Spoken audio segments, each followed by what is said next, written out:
नमस्कार साथियों, स्वागत आप सभी का पीके एडवांस साइको यूट्यूब चैनल पर।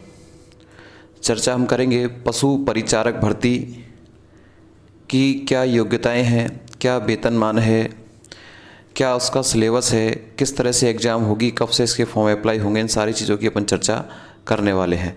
देखिए, भर्ती आपकी पशु परिचारक भर्ती जो लगभग 5 वर्ष बाद ही आपको देखने को मिली है, पशु परिचारक भर्ती। इसमें जो टोटल मित्रों जो पद हैं, पद की बात करें तो टोटल इसके जो पदों की संख्या है वो है 5,984। 5,934 इसके टोटल पद हैं। ये जो पद हैं, इन पदों को 2 भागों में विभाजित करके आपको देखना है। एक तो आपका नॉन टीएसपी का एरिया और एक आपका टीएसपी। नॉन टीएसपी में 5,281 पद हैं, जबकि 652 पद हैं टीएसपी के लिए। तो काफ़ी बड़ी भर्ती आपके लिए आई है, जो लगभग 2018 के बाद अब ये वैकेंसी आपको देखने को मिली है। योग्यता इसमें ज़्यादा कुछ विशेष नहीं है। पहले यह भर्ती 8वीं पास बालकों के लिए उपयोगी थी, अब इसके लिए योग्यता 10वीं पास है। 10वीं पास विद्यार्थी इस भर्ती के लिए एलिजिबल हैं। सामान्य जो आपकी आयु ग्रुप है 18 से 40 वर्ष का, वो इसके लिए आयु का रखा गया है। मुख्य चीज़ क्या है कि ये जो वैकेंसी आपकी सीईटी से बाहर है, अर्थात इसमें जो सीईटी पात्रता परीक्षा है वो आपके लिए अलाउ नहीं है, अर्थात इसकी आवश्यकता आपको नहीं है सीईटी की। प्रारंभ में जब सीईटी का एग्ज़ाम हुआ तो विद्यार्थियों ने इसको थोड़ा सा हल्के में लिया और सोचा कि दोबारा हर 6 महीने में, साल भर में लग जाएगी, लेकिन अभी ऐसा प्रक्रिया सीईटी के लिए नहीं हुई है। काफ़ी कुछ वैकेंसी जो आ रही हैं वो सीईटी से ही हैं, लेकिन ये वाली जो वैकेंसी है आपकी सीईटी से बाहर इसको रखा गया है। तो ये आपके लिए एक अच्छा एक और मौका है। नेगेटिव मार्किंग जो इसमें ऋणात्मक जो अंकन होगा, ऋणात्मक अंकन भी इस परीक्षा में रहेगा, जो आपके 1/4 रहेगा, अर्थात 0.25, अर्थात 4 प्रश्न गलत होने पर आपका एक प्रश्न भी जो है डिलीट कर दिया जाएगा, गलत मान लिया जाएगा। तो नकारात्मक अंकन भी इसमें आपको देखने को मिलेगा। सबसे मुख्य चीज़ बात करें कि इसका जो पाठ्यक्रम है, पाठ्यक्रम की चर्चा करें कि इसके पाठ्यक्रम को 2 भागों में बांटा गया है। इस पेपर को 2 भागों में कराया जाएगा, पार्ट ए और पार्ट बी।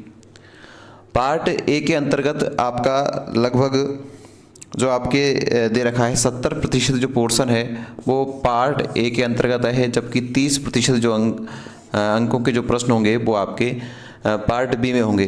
टोटल इसमें प्रश्नों की संख्या होगी 150, इसमें प्रश्न होंगे 150 प्रश्न इसके अंतर्गत आपको होंगे और 70% जो अंक आपके पार्ट ए में होंगे। इन पार्ट ए के अंतर्गत आपके सामान्य चीज़ें आपसे पूछी जाएंगी। जैसे आपके अगर सामान्य विज्ञान की बात करें तो इसके अंतर्गत पूछा जाएगा। आपके गणित के भी कुछ प्रश्न आपको यहाँ पर देखने को मिलेंगे।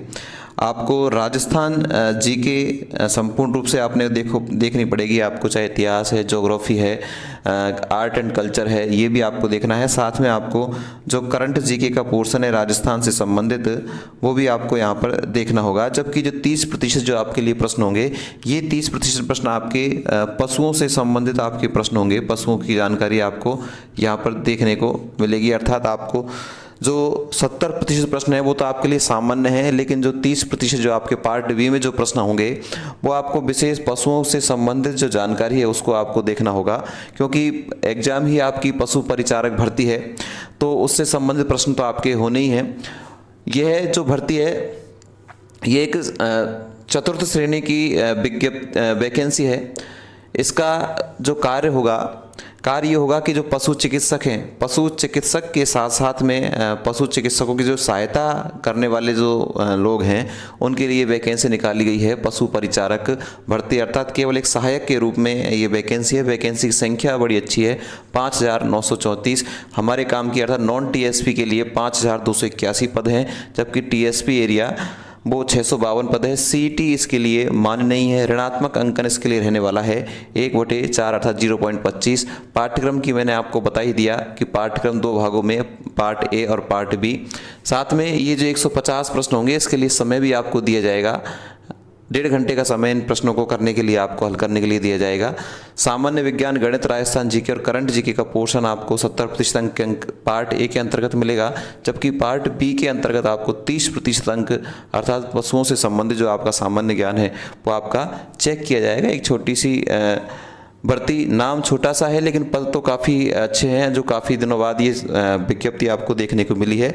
ऐसे ही लगातार प्रतिदिन 2-3 भर्तियां आपको देखने को मिल रही है, क्योंकि आचार संहिता का लगभग समय हो चुका है। तो उससे पहले जो गवर्नमेंट है काफ़ी सारी वैकेंसीज के बारे में सोच रही है और लगातार विज्ञप्ति जारी भी कर रही है। तो ये छोटी सी जानकारी मैंने आपको दी। आपको क्लास और इन्फॉर्मेशन अच्छी लगी हो तो क्लास को लाइक, चैनल को सब्सक्राइब करना ना भूलें। Thank you.